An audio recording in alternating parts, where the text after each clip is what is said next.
In the 1980s, debate has been raging over what causes ME. At first, doctors thought it was all in the mind.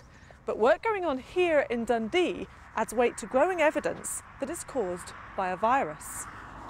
A study of children found that those with chronic fatigue had damaged white blood cells, a sign their bodies had been fighting off infection.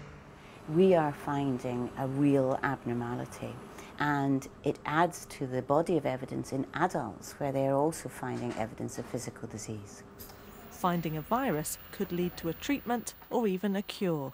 Eleanor Bradford, BBC News. Police are appealing for information after the body of a